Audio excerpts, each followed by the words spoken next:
हरिः ॐ ॐ श्रीगुरुभ्यो नमः हरिः ॐ नमः सर्वेभ्यः सर्वेषां हार्दं स्वागतम् आदौ प्रार्थनां कुर्मः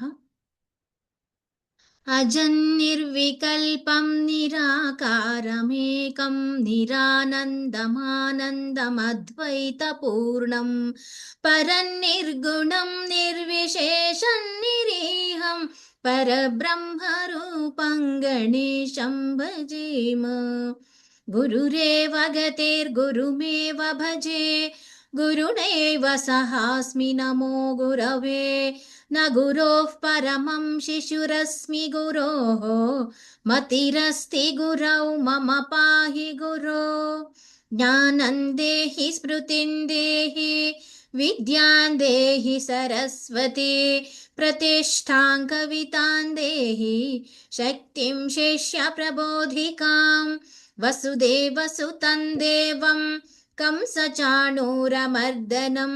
देवकी परमानन्दं कृष्णं वन्दे जगद्गुरुं व्यासाय विष्णुरूपाय व्यासरूपाय विष्णवे नमो वै ब्रह्मनिधये वासिष्ठाय नमो नमः। धन्यवादः सर्वेभ्यः। अद्य वयं 13 अध्यायं पश्यामः। आदौ अत्र श्रीमद्भगवद्गीतायाः 13 अध्यायः क्षेत्रक्षेत्रज्ञविभागयोः इति अस्ति। अत्र भौतिकशरीरस्य अत्र क्षेत्रस्य तथा तस्य ज्ञातायाः शाश्वतस्य आत्मनः अत्र क्षेत्रज्ञस्य भेदः स्पष्टयति इति अत्र अयम् अध्यायः वर्तते। साधकं भौतिकप्रकृतेः माया इति मोहपाशात् मुक्तं भवितुम् आध्यात्मिकज्ञानस्य अत्र विवेकस्य इति मार्गं प्रदर्शयति इत्येव अत्र मुख्य अंशः एतदस्ति। अत्र क्षेत्रम् इत्येव अत्र शरीरम् इति क्षेत्रम् इत्युक्ते अत्र क्षेत्रज्ञः इत्युक्ते आत्मा इति। अनन्तरं प्रकृतिः पुरुषः च इति ज्ञानस्य लक्षणम् इत्येव ज्ञेयम् इत्येव अत्र सर्वमत्र भवति इत्येव। अनन्तरं एवमस्ति अस्मिन् अध्याये अत्र एकनिमिषम् तस्य विषयवस्तु आधारेण भगवद्गीतायाः 18 अध्यायाः त्रिधा विभक्तुम् अत्र शक्यन्ते वयं। प्रथमम् अस्ति प्रथमेषु 6 अध्यायेषु कर्मयोगस्य कर्तव्यमार्गस्य वा वर्णनं कृतम् अस्ति। द्वितीयः समुच्चयः 7 अध्यायात् 12 पर्यन्तं भक्तिमार्गस्य अथवा ईश्वरभक्तेः प्रेम्णः महिमां करोति इति। अनन्तरम् ईश्वरस्य ऐश्वर्यञ्च दिव्यामृतं भक्तिपुष्टं वर्णयन्ति। तृतीयः समुच्चयः अस्मात् अध्यायात् आरभ्य तत्त्वज्ञानं वा ज्ञानशास्त्रपदसिद्धान्तानां वा व्याख्यायते इति। अस्मिन् अध्याये श्रीकृष्णः पदद्वयं प्रवर्तयति। अत्र क्षेत्रं क्षेत्रज्ञं च इत्येव। सरलतया क्षेत्रम् अत्र शरीरात्मा च क्षेत्रज्ञः इति मन्तव्यम्। तथापि क्षेत्रं वस्तुतः केवलं भौतिकशरीरात् बहु अधिकं भवति। अस्मिन् मनः बुद्धिः अहङ्कारः अन्ये सर्वे भौतिकशक्तिघटकाः च समाविष्टाः ये अस्माकं व्यक्तित्वस्य भागाः सन्ति। अनन्तरम् अत्र व्यापकरूपेण क्षेत्रज्ञः आत्मानं विहाय अस्माकं समग्रव्यक्तित्वस्य सर्वे भौतिकाः पक्षाः मन्यन्ते शरीरस्य क्षेत्रम् इति।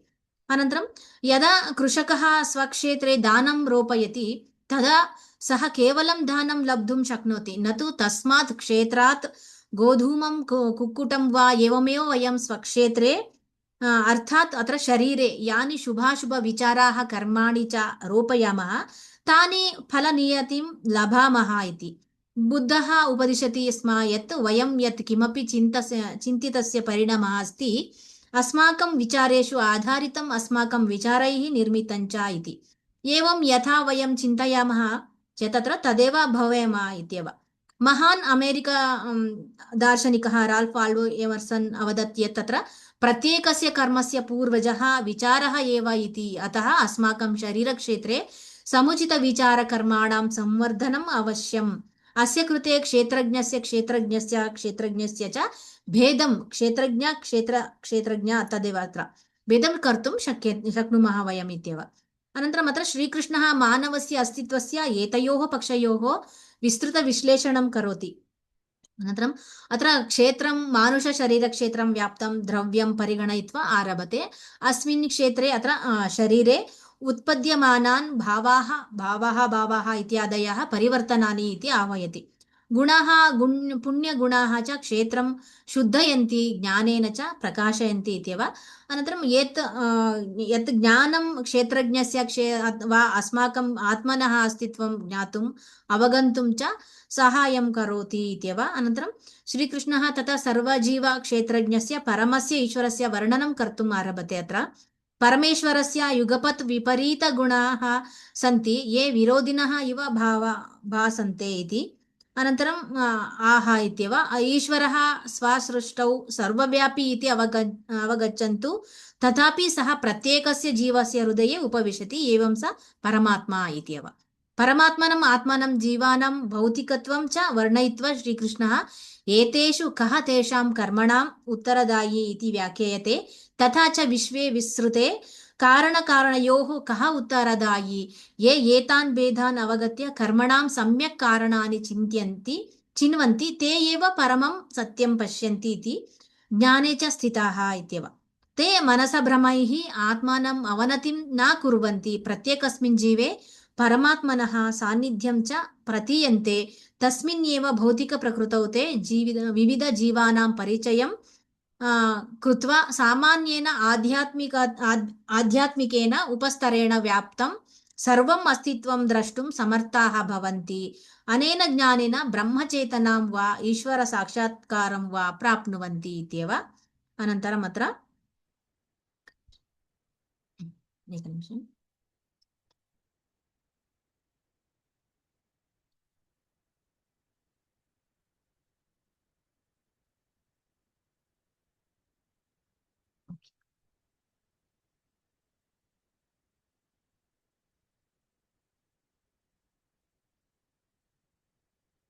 ओके, अत्र सप्तमे अध्याये सूचिते द्वे प्रकृति अत्र अस्ति इति। ईश्वरस्य त्रिगुणात्मिका अष्टधा भिन्ना अपरा संसारहेतुत्वात् परा च अन्या जीवभूता क्षेत्रज्ञलक्षणा ईश्वरात्मिकायाभ्यां प्रकृतिभ्याम् ईश्वरः इति। अनन्तरं जगदुत्पत्तिस्थितिलयहेतुत्वं प्रतिपद्यते अत्र। तत्र क्षेत्रक्षेत्रज्ञलक्षणप्रकृतिद्वयनिरूपणाद्वारेण तद्वतः ईश्वरस्य तत्त्वनिर्धारणार्थं क्षेत्राध्यायः आरभ्यते। अनन्तरम् अतीतानन्तराध्याये च अद्वेष्टा सर्वभूतानाम् इति वयं दृष्टवन्तः किल। इत्यादिना यावत् अध्यायपरिसमाप्तिः तावत् तत्त्वज्ञानिनां सन्न्यासिनां निष्ठा यथा ते वर्तन्ते इत्येतत् उक्तम् अत्र।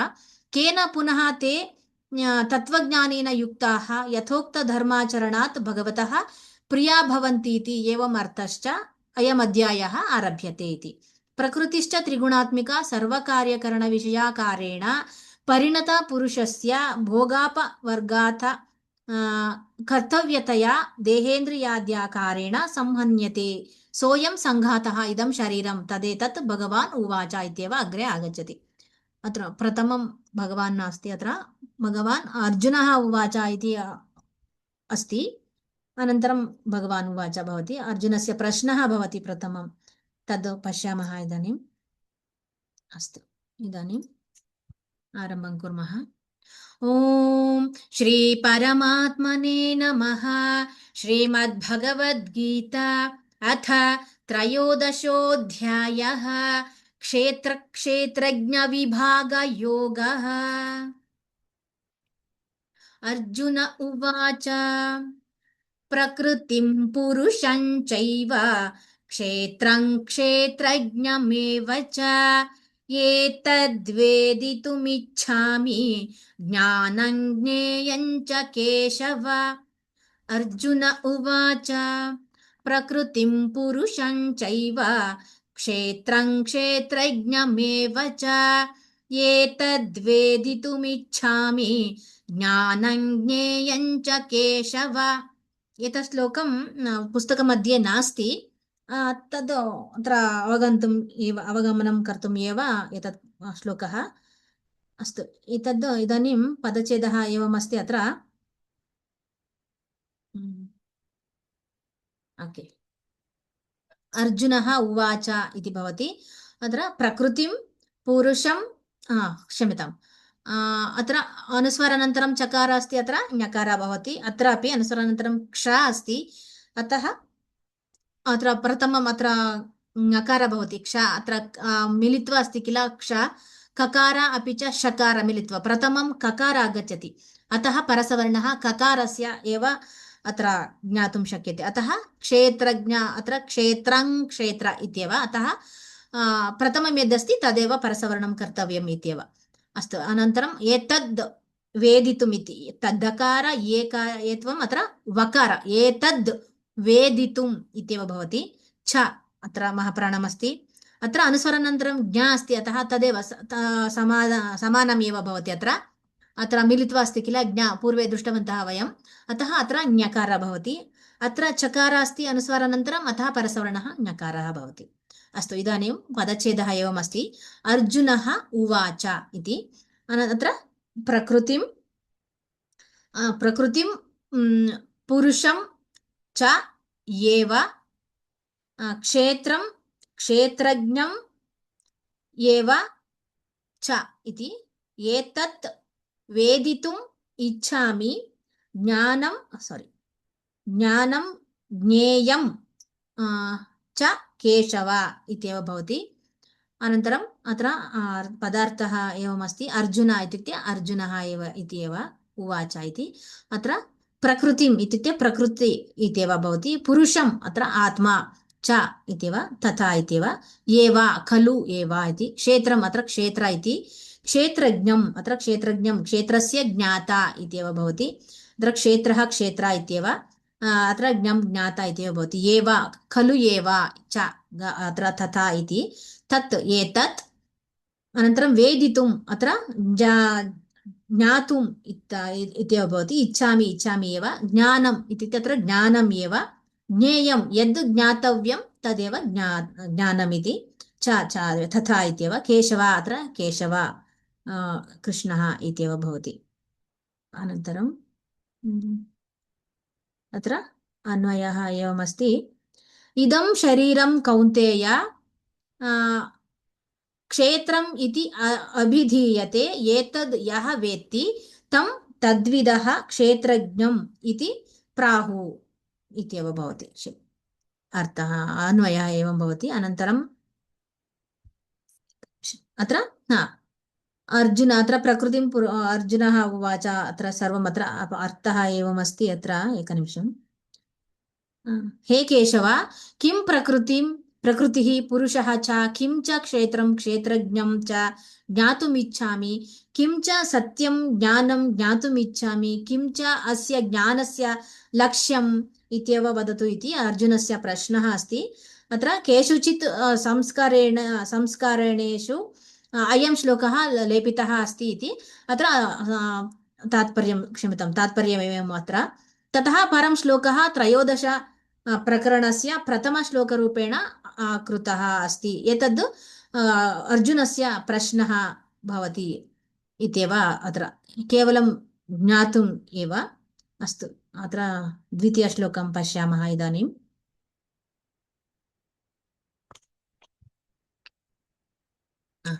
श्रीभगवानुवाच, इदं शरीरं कौन्तेय क्षेत्रमित्यभिधीयते, एतद्यो वेत्ति तं प्राहुः क्षेत्रज्ञ इति तद्विदः। श्रीभगवानुवाच, इदं शरीरं कौन्तेय क्षेत्रमित्यभिधीयते, एतद्यो वेत्ति तं प्राहुः क्षेत्रज्ञ इति तद्विदः। अत्र महाप्राणमस्ति, शरीरं कौन्तेय ककार अस्ति अनुस्वारानन्तरम्, अतः परसवर्णः, धी महाप्राणमस्ति। अत्र दकार यकार एतद्यो इति प्राहुः। अनन्तरं तद्विदः, तद् दकार इकार वकार अस्ति अत्र, तद्विदः इति। इदानीं पदच्छेदः एवमस्ति। इदं शरीरं कौन्तेय क्षेत्रम् इति अभिधीयते। एतत् यः वेत्ति तं प्राहुः क्षेत्रज्ञः इति तद्विदः इत्येव भवति। अनन्तरम् अन्वयः एवमस्ति। कौन्तेय इति अत्र सम्बोधनमस्ति। कौन्तेय सम्बोधनमस्ति। ओके। इदं शरीरं क्षेत्रम् इति अभिधीयते। यः एतत् वेत्ति तं क्षेत्रज्ञः इति तद्विदः आहुः इत्येव पदार्थः। अभिधीयते इत्युक्ते अत्र कथ्यते। वेत्ति जानाति, क्षेत्रज्ञः क्षेत्रवित्, तद्विदः क्षेत्रज्ञ वेत्तारः इति। प्राहुः इत्युक्ते वदन्ति इत्येव भवति। तात्पर्यम् एवमस्ति अत्र। अर्जुन, एतत् वपुः कर्मफलनिष्पत्तेः आधारत्वात् क्षेत्रम् इति कथ्यते। यः पुरुषः इदं वेत्ति तं पुरुषं क्षेत्रवित् इति क्षेत्रक्षेत्रज्ञयोः वेत्तारः वदन्ति। शरीरं किम् उच्यते इति अत्र अस्ति।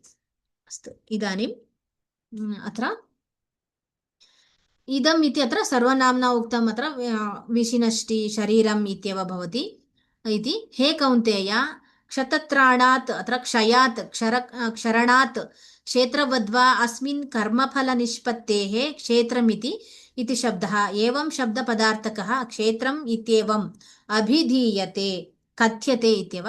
एतत् अत्र शरीरं क्षेत्रं यः वेत्ति विजानाति आपादतलमस्तकं ज्ञानेन विषयीकरोति, स्वाभाविकेन औपदेशिकेन वा वेदनेन विषयीकरोति विभागशः, तं वेदितारं प्राहुः इत्युक्ते अत्र कथयन्ति। क्षेत्रज्ञः इति शब्दः एवं शब्दपदार्थकः एव। पूर्ववत् अत्र क्षेत्रज्ञः इत्येवम् आहुः के तद्विदः, तौ क्षेत्रक्षेत्रज्ञौ ये विदन्ति ते तद्विदः इत्येव भवति। एवं क्षेत्रक्षेत्रज्ञौ उक्तौ किम् एव एतावन्मात्रेण ज्ञानेन ज्ञातव्यम् इति न इति अत्र उच्यते इत्येव भवति। अस्तु, इदानीं श्लोकः। श्रीभगवानुवाच इदं शरीरं कौन्तेय क्षेत्रमित्यभिधीयते। एतद्यो वेत्ति तं प्राहुः क्षेत्रज्ञ इति तद्विदः। राम राम भगिनी। इदं इदं इदं शरीरं शरीरं शरीरं फस्ट् मास्तु, ज्ञातुमेव मास्तु। भवत्याः पुस्तकाः सन्ति वा? तदस्ति वा? नास्ति किल? आरम्भ स्टार्टिङ्ग् एवं श्लोकः खलु? नो चेत् तदस्ति वा? अर्जुन उवाच प्रकृतिं पुरुषं चैव, दट् इस् नाट् ओवर् न? परन्तु तद् मास्तु इति अहम् उक्तवती। इदानीं एतद् आरम्भम् एतदेव अस्ति किल, अतः एतदेव आरम्भं कुर्मः इत्येव। तद् अवगन्तुम् एव अस्ति। अर्जुनस्य प्रश्नः एवम् अस्ति इत्येव। तद् केवल प्रश्नः एव, अतः एव अत्र आन्सर् एतद् अस्ति। भगवान् तद् प्रश्नस्य उत्तरं भगवान् अत्र दीयते अत्र, तदेव। अस्तु, इदं इदं इदं शरीरं शरीरं शरीरं कौन्तेय कौन्तेय कौन्तेय क्षेत्रम् इति क्षेत्रम् इति अभिधीयते। अभिधीयते अभिधीयते। एतत् एतत् एतत् यः वेत्ति यः वेत्ति तं प्राहुः तं प्राहुः क्षेत्रज्ञः इति क्षेत्रज्ञः इति तद्विदः। तद्विदः। श्रीभगवानुवाच श्रीभगवानुवाच इदं शरीरं कौन्तेय इदं शरीरं कौन्तेय क्षेत्रमित्यभिधीयते क्षेत्रमित्यभिधीयते क्षेत्रमित्यभिधीयते एतद्यो वेत्ति तं प्राहुः एतद्यो वेत्ति तं प्राहुः एतद्यो वेत्ति तं प्राहुः क्षेत्रज्ञ इति तद्विदः क्षेत्रज्ञ इति तद्विदः क्षेत्रज्ञ इति तद्विदः श्रीभगवानुवाच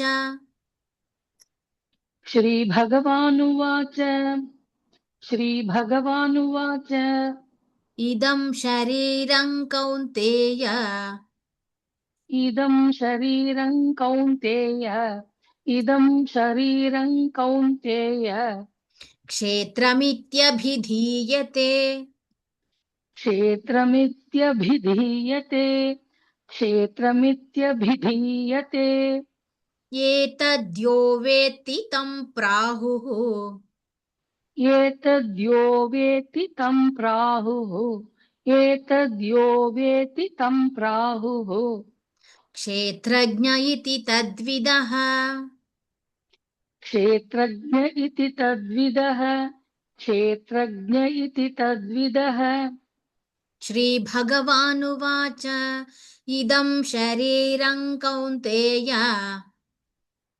श्रीभगवानुवाच इदं शरीरं कौन्तेय श्रीभगवानुवाच इदं शरीरं कौन्तेय क्षेत्रमित्यभिधीयते क्षेत्रमित्यभिधीयते क्षेत्रमित्यभिधीयते एतद्यो वेत्ति तं प्राहुः एतद्यो वेत्ति तं प्राहुः एतद्यो वेत्ति तं प्राहुः क्षेत्रज्ञ इति तद्विदः क्षेत्रज्ञ इति तद्विदः क्षेत्रज्ञ इति तद्विदः श्रीभगवानुवाच इदं शरीरं कौन्तेय क्षेत्रमित्यभिधीयते श्रीभगवानुवाच इदं शरीरं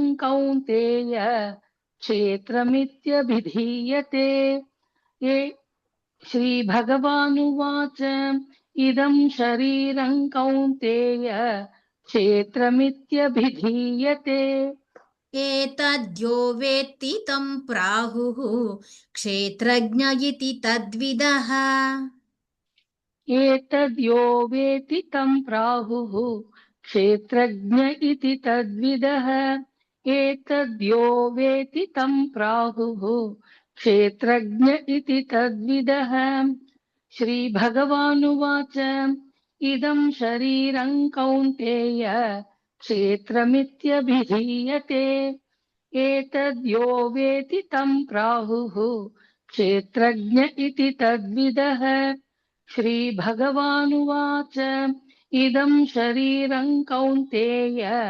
क्षेत्रमित्यभिधीयते एतद्यो वेत्ति तं प्राहुः क्षेत्रज्ञ इति तद्विदः धन्यवाद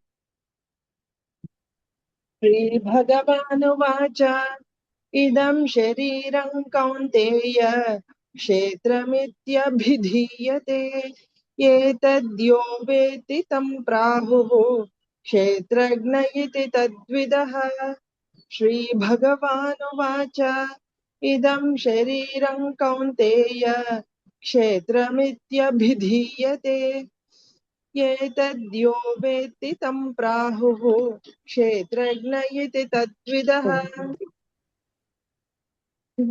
श्रीभगवानुवाच इदं शरीरं कौन्तेय क्षेत्रमित्यभिधीयते एतद्यो वेत्ति तं प्राहुः क्षेत्रञ्ज इति तद्विदः क्षेत्रज्ञ आं भगिनि क्षेत्रञ्ज इति तद्विदः ज्ञ ज्ञ क्षेत्रज्ञ ज्ञ ज्ञ ज्ञ जी सारी JNA ज्ञ आं भगिनि क्षेत्रज्ञ क्षेत्रज्ञ क्षेत्रज्ञ ज्ञ क्षेत्रज्ञ विज्ञान विज्ञान इति वदति किल ज्ञान आम् हा, भगिनि क्षेत्रज्ञ इति तत्विदः सम्यक् नास्ति विज्ञान इति वदति किल भवती विज्ञान ज्ञान विज्ञा हा ज्ञान वदति किल तदेव अत्र आम् क्षेत्रज्ञ क्षेत्रज्ञ इति तत्विदः प्राक्टिस् करोतु आम् भगिनि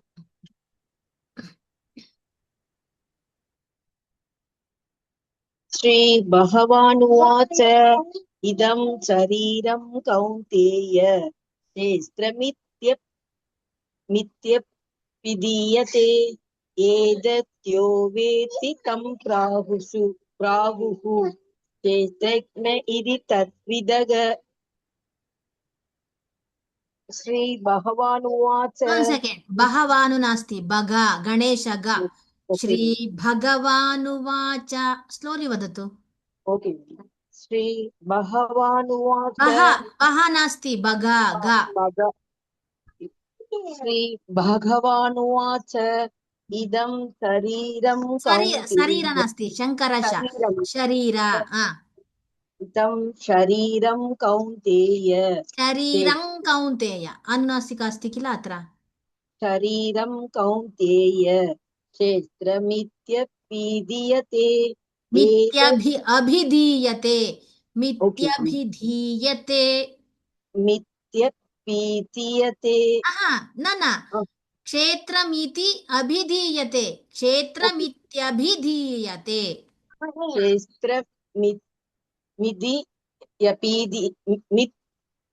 क्षेत्रमित्यपीदीयते ओके भगिनि प्राक्टिस् करोतु सम्यक् न एतद्यो वेत्ति तं प्राहुः क्षेत्रज्ञ इति तद्विदः क्षेत्रज्ञ क्षेत्र क्षेत्रज्ञ इति तद्विदः सम्यक् न प्राक्टिस् करोतु ओके श्रीभगवानुवाच इदं शरीरं कौन्तेय मध्ये भवतु भगिनि न अग्रे अत्र अग्रिमे उक्तवती किल अग्रे पूर्वे उक्तवती किल भगिनि पठतु श्रीभगवानुवाच इदं शरीरं कौन्तेय क्षेत्रमित्यभिधीयते एतद्यो वेत्ति तं प्राहुः क्षेत्रज्ञ इति तद्विदः श्रीभगवानुवाच इदं शरीरं कौन्तेय क्षेत्रमित्यभिधीयते एतद्यो वेत्ति तं प्राहुः क्षेत्रज्ञ इति तद्विदः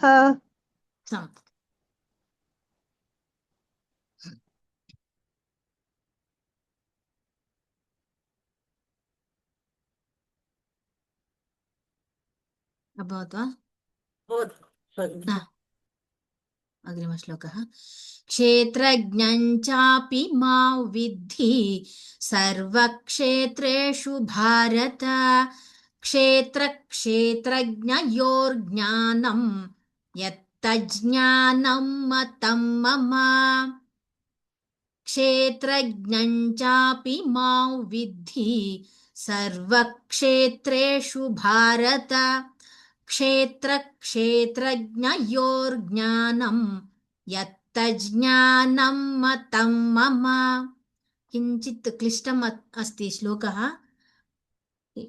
पश्यामः अत्र अनुस्वारानन्तरं च अस्ति अतः ञकार भवति अत्र अनुस्वारानन्तरं वकार अस्ति अतः वकार भवति परसवर्णः धीमः प्राणः भा महाप्राणः अत्र क्षेत्र क्षेत्रज्ञयोर्ज्ञान इति भवति क्षेत्र क्षेत्र सर्वम् अत्र द्वित्वम् अस्ति दृष्ट्वा वदन्तु द्वित्वं भवति क्षेत्र क्षेत्रज्ञयोर्ज्ञानम् इति यत्तज् ज्ञानम् इत्येव वक्तव्यं यत्तज् ज्ञानं मतं मम पूर्वे दृष्टवन्तः किल एतत् शब्दं तदेव अत्र अस्ति यत्तज् ज्ञानम् ओके मतं मम अस्तु इदानीं पदच्छेदः एवम् अस्ति अत्र क्षेत्रज्ञं च अपि मां विद्धि सर्वक्षेत्रेषु भारत क्षेत्रक्षेत्रज्ञयोः क्षेत्रक्षेत्रज्ञयोः ज्ञानं यत् तत् ज्ञानं मतं मम तदेव अत्र यत् तत् ज्ञानम् अत्र सन्धि अस्ति अतः अत्र अस्तु अन्वयम् एवमस्ति भारत इति सम्बोधनम् अस्ति अत्र भारत सर्वक्षेत्रेषु क्षेत्रज्ञञ्च अपि मां विद्धि यत् क्षेत्रक्षेत्रज्ञयोः ज्ञानं तत् ज्ञानम् इति मम मतम् इत्येव भवति अनन्तरं पदार्थः सर्वक्षेत्रेषु अत्र सकलशरीरेषु क्षेत्रज्ञम् अत्र क्षेत्रविदं विद्धि जानीहि क्षेत्रक्षेत्रज्ञयोः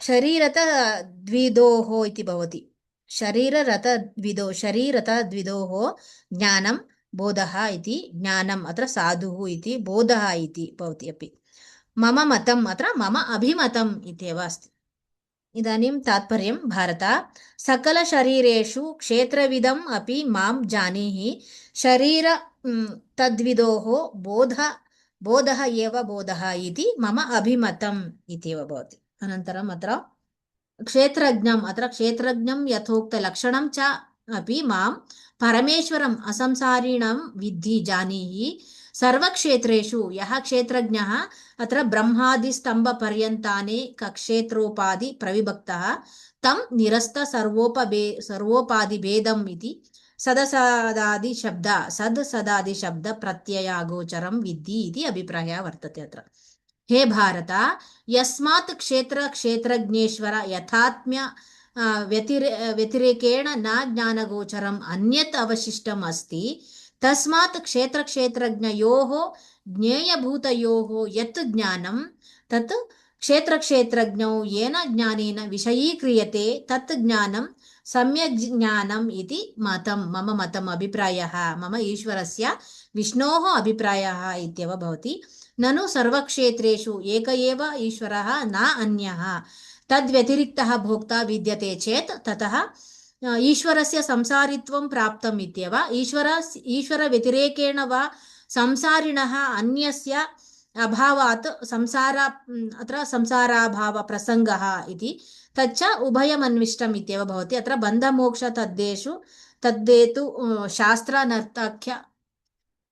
शास्त्रन् अर्थप्रसङ्गाः तत्येव अत्र प्रत्यक्षादि प्रमाणविरोधाच्च अत्र प्रत्यक्षेण तावत् इत्येव सुखदुःख तद्देतु लक्षणः संसारः उपलभ्यते इत्येव वयं दृष्टवन्तः पूर्वे जगद्वेचित्योपलब्धेश्च धर्माधर्मनिमित्तः संसारः इति अनुमीयते इत्येव सर्वमेतत् अनुपपन्नम् आत्मम् ईश्वरैकत्वे इत्येव अत्र भवति सर्वमत्र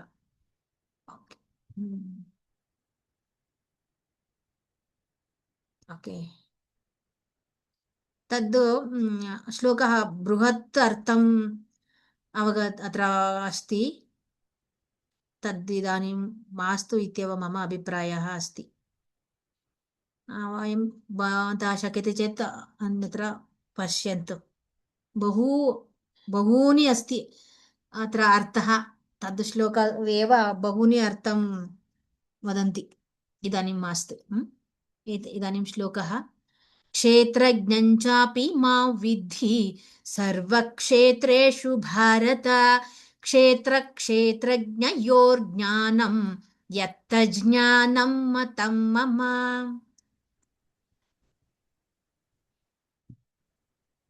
राम राम भगिनी क्षेत्रज्ञं च अपि मां विद्धि सर्वक्षेत्रेषु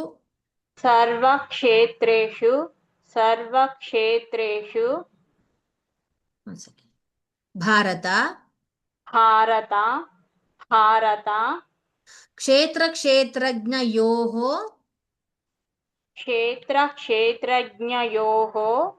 क्षेत्रक्षेत्रज्ञयोः ज्ञानं यत् तत् यत् तत् ज्ञानं ज्ञानं ज्ञानं मतं मम मतं मम क्षेत्रज्ञं चापि मां विद्धि क्षेत्रज्ञं चापि मां विद्धि क्षेत्रज्ञं चापि मां विद्धि मां विद्धि अनुसरणत्र वकार अस्ति किल परसवर्णात्र ओके मां मा विद्धि ओके क्षेत्रज्ञं चापि मां विद्धि सर्व क्षेत्रज्ञ वदतु क्षेत्रज्ञं चापि मां विद्धि सर्वक्षेत्रेषु भारत सर्वक्षेत्रेषु भारत सर्वक्षेत्रेषु भारत क्षेत्रक्षेत्रज्ञयोर्ज्ञानं क्षेत्रक्षेत्रज्ञयोः ज्ञानः योर् ओके क्षेत्रक्षेत्रज्ञयोर्ज्ञानः ज्ञानः नास्ति ज्ञानम् अनुस्वार अस्ति ज्ञानम् किल ओके क्षेत्रक्षेत्रज्ञयोर्ज्ञानं यत्तज्ज्ञानं यत्तज्ज्ञानं मतं मम मतं मम क्षेत्रज्ञं चापि मां विद्धि क्षेत्रज्ञं चापि मां विद्धि क्षेत्रज्ञं चापि मां विद्धि सर्वक्षेत्रेषु भारत सर्वक्षेत्रेषु भारत सर्वक्षेत्रेषु भारत क्षेत्रक्षेत्रज्ञयोर्ज्ञानम् क्षेत्रक्षेत्रज्ञोर्ज्ञानं आहा, क्षेत्र क्षेत्रक्षेत्रज्ञ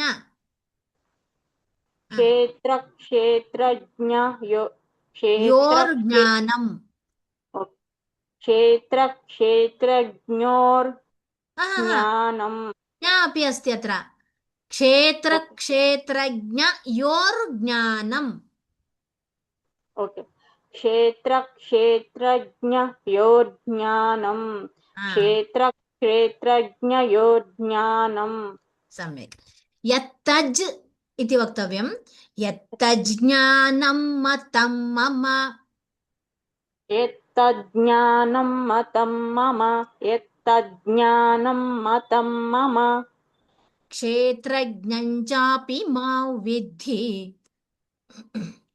क्षेत्रज्ञं चापि मा विद्धि क्षेत्रज्ञं चापि मा विद्धि सर्वक्षेत्रेषु भारत सर्वक्षेत्रेषु भारत सर्वक्षेत्रेषु भारत क्षेत्रक्षेत्रज्ञयोर्ज्ञानम् क्षेत्रक्षेत्रज्ञयोर्ज्ञानं क्षेत्रक्षेत्रज्ञयोर्ज्ञानं यत्तज्ज्ञानं मतं मम यत्तज्ज्ञानं मतं मम यत्तज्ज्ञानं मतं मम क्षेत्रज्ञं चापि मां विद्धि सर्वक्षेत्रेषु भारत क्षेत्रज्ञं चापि मा विद्धि सर्वक्षेत्रेषु भारत क्षेत्रज्ञं चापि मा विद्धि सर्वक्षेत्रेषु भारत क्षेत्रक्षेत्रज्ञयोर्ज्ञानं यत्तज्ज्ञानं मतं मम क्षेत्रक्षेत्रज्ञयोर्ज्ञानं यत्तज्ज्ञानं मतं मम क्षेत्रक्षेत्रज्ञयोर्ज्ञानं यत्तज्ज्ञानं मतं मम क्षेत्रज्ञं चापि मा विद्धि सर्वक्षेत्रेषु भारत क्षेत्रक्षेत्रज्ञयोर्ज्ञानं यत्तज्ज्ञानं मतं मम क्षेत्रज्ञ चापि मा विद्धि क्षेत्रज्ञं चापि क्षेत्रज्ञं चापि मा विद्धि सर्वक्षेत्रेषु भारत क्षेत्रक्षेत्रज्ञयोर्ज्ञानं यत्तज्ज्ञानं मतं मम. प्राक्टिस् करोतु. ओके. अनुराधा भगिनी, अनुराधा यस भगिनी.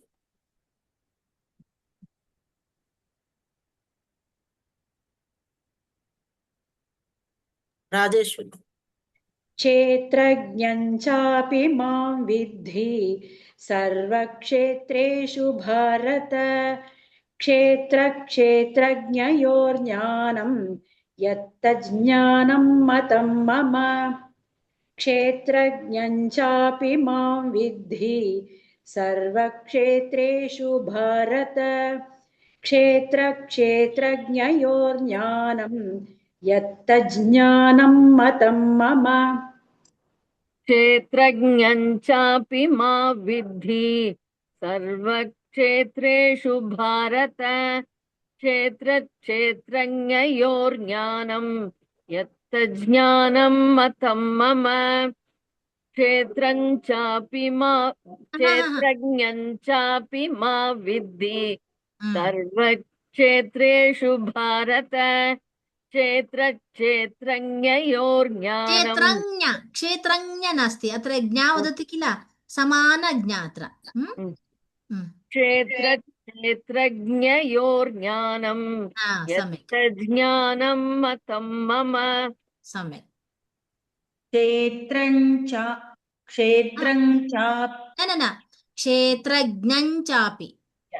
क्षेत्रज्ञं चापि मा विद्धि सर्वक्षेत्रेषु भारत क्षेत्रक्षेत्रज्ञयोर्ज्ञानं यत्तज्ज्ञानं मतं मम. क्षेत्रज्ञं चापि मा विद्धि सर्वक्षेत्रेषु भारत क्षेत्रक्षेत्रज्ञयोर्ज्ञानं यत्तज्ज्ञानं मतं मम. क्षेत्रज्ञं चापि मा विद्धि सर्वक्षेत्रेषु सर्वक्षेत्रेषु भारत क्षेत्रक्षेत्रज्ञयोर्ज्ञानं योर्ज्ञानं यत्तज्ज्ञानं मतं मम. क्षेत्रज्ञं चापि मा विद्धि सर्वक्षेत्रेषु भारत क्षेत्रक्षेत्रज्ञयोर्ज्ञानं यत्तज्ज्ञानं मतं मम. सम्यक्. अग्रिमश्लोकः. तत्क्षेत्रैयच्च यादृक् च यद्विकारि यतश्च यत् स च यो यत्प्रभावश्च तत्समासेन मे शृणु. तत्क्षेत्रैयच्च यादृक् च यद्विकारि यतश्च यत् स च यो यत्प्रभावश्च तत्समासेन मे शृणु. अत्र तत् तकार अपि अस्ति, क्ष येत्वा तत् क्षेत्र इति भवति. अनुसरानन्तरं यकार अस्ति, अतः परसवर्ण यकार. यादृक् च अत्र दकार ऋकार ककार चकार. यादृक् च. ओके. यद्वि दकार वकार शकार चकार. यत् प्रभा भा महाप्राण. यत् तकार पकार रेप. अत्र शकार चकार. शृण् एतद् श्रु नास्ति, शृण्. अस्तु, इदानीं पदच्छेदः एवम् अस्ति. तत् क्षेत्रं यत् च यादृक् च यद्विकारि यतः च यत् सः च यः यत् प्रभावः च तत् समासेन मे शृणु इत्येव अस्ति. अनन्तरं पदार्थ अन्वयः.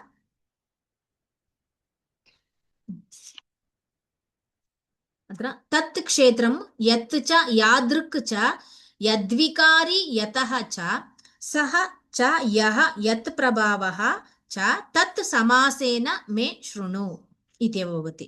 अनन्तरं पदार्थः तत् क्षेत्रम् अत्र तत् शरीरं यत् यत् स्वरूपम् इति यादृक् च यद्धर्मविशिष्टं च यद्विकारी यैः विकारैः इत्येव।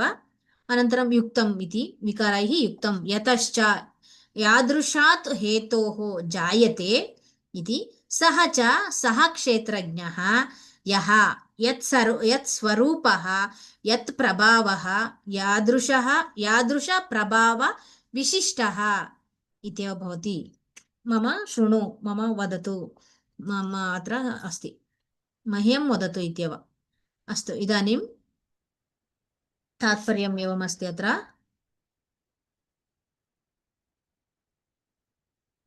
क्षेत्रज्ञ किं स्वरूपं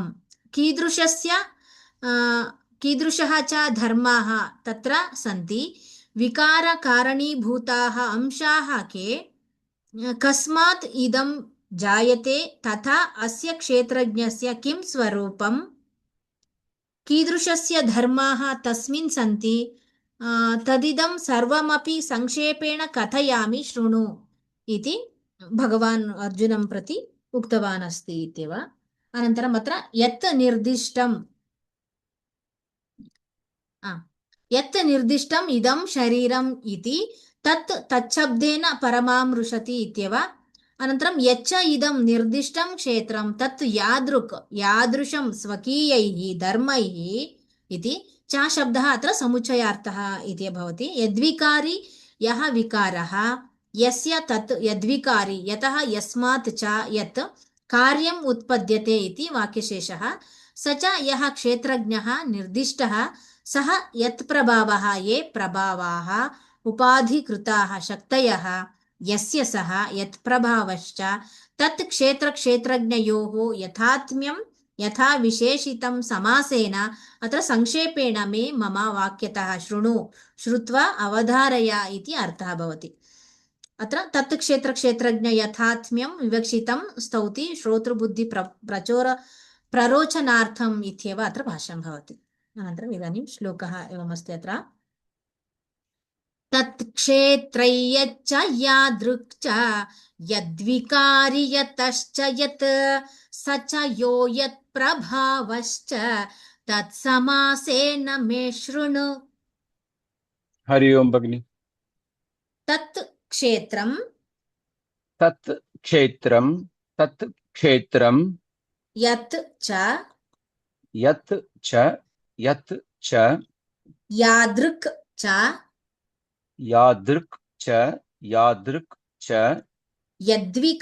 यद्विकारी यतः च यत् सः च यः यत् प्रभावः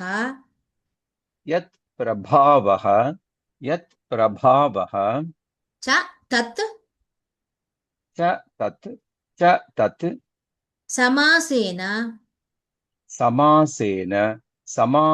तत् समासेन मे शृणु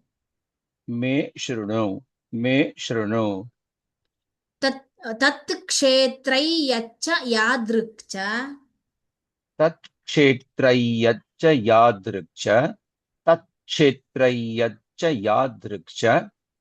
यद्विकारी यतश्च यत्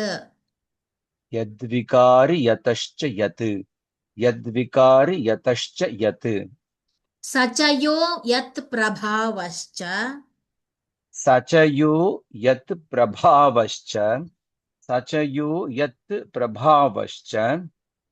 तत्समासेन मे शृणु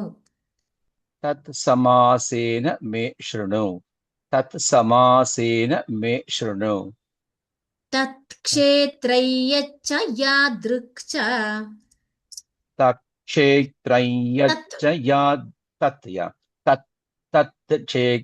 क्षेत्रयच्च यादृक् च यच्च यादृक् च ता श्रूयते वा यद्विकार आ? ता श्रूयते वा तत् आ, क्षेत्रय्य तत् यद्विकारि क्षेत्रय्यच्च यादृक् च सारी कंटिन्यू आ, यद्विकारि यतश्च यत् यद्विकारि यतश्च यत् यद्विकारि यतश्च यत् स च यो यत् प्रभावश्च स च यो यत् प्रभावश्च स च यो यत् प्रभावश्च तत्समासेन मे शृणु तत्समासेन मे शृणु तत्समासेन मे शृणु तत्क्षेत्रय्यच्च यादृक् च तत्क्षेत्रय्यच्च यादृक् च तत्क्षेत्र one second तत्क्षेत्रय्यच्च यादृक् च तत् क्षेत्र yeah तत् क्षेत्रै तत्क्षेत्रय्यच्च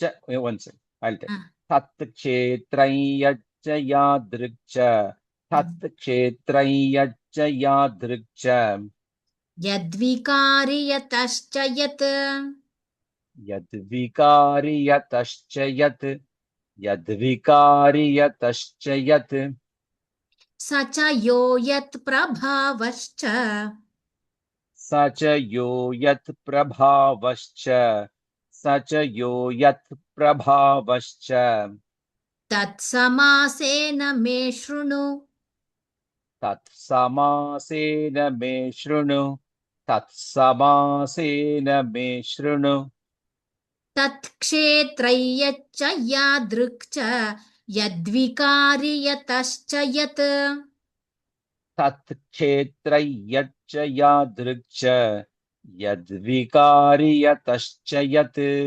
तत्क्षेत्रय्यच्च यादृक् च यद्विकारि यतश्च यत् स च यो यत् प्रभावश्च तत्समासेन मे शृणु स च यो यत् प्रभावश्च तत्समासेन मे शृणु स च यो यत्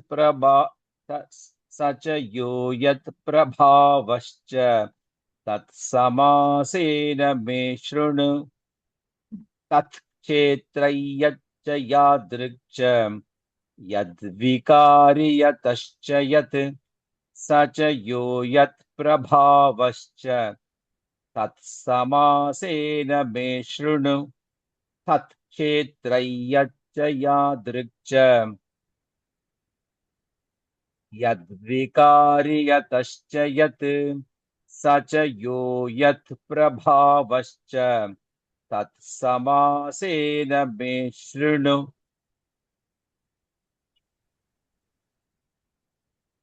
तत्क्षेत्रय्यच्च यादृक् च क्षेत्र नास्ति once again तत् क्षेत्र तत्क्षेत्रय्यच्च यादृक् च यद्विकारि यतश्च यत् स च यो यत् प्रभावश्च तत्समासेन मे शृणु तत्क्षेत्रय्यच्च यादृक् च यद्विकारि यतश्च यत् स च यो यत् प्रभावश्च तत्समासेन मे शृणु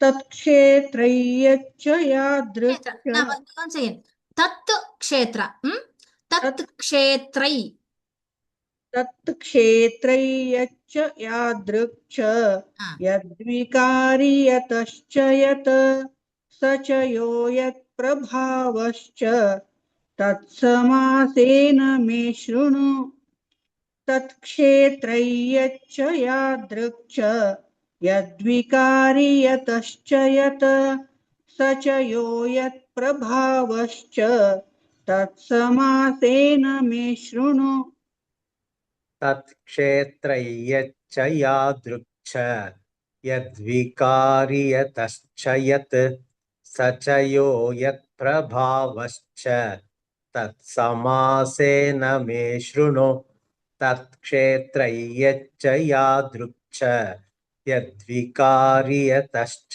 यत् स च यो यत्प्रभावश्च तत्समासेन मे शृणु तत्क्षेत्रयच्च यादृक् च यद्विकारि यतश्च यत् स च यो यत्प्रभावश्च तत्समासेन मे शृणु तत्क्षेत्रयच्च यादृक् च यद्विकारि यतश्च यत् स च यो यत्प्रभावश्च तत्समासेन मे शृणु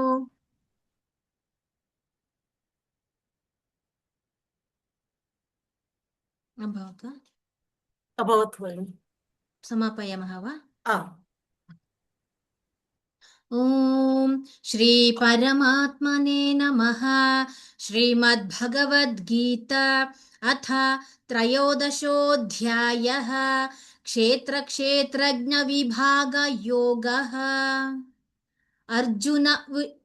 अर्जुन उवाच प्रकृतिं पुरुषं चैव क्षेत्रं क्षेत्रज्ञमेव च एतद्वेदितुमिच्छामि ज्ञानं ज्ञेयं च केशव।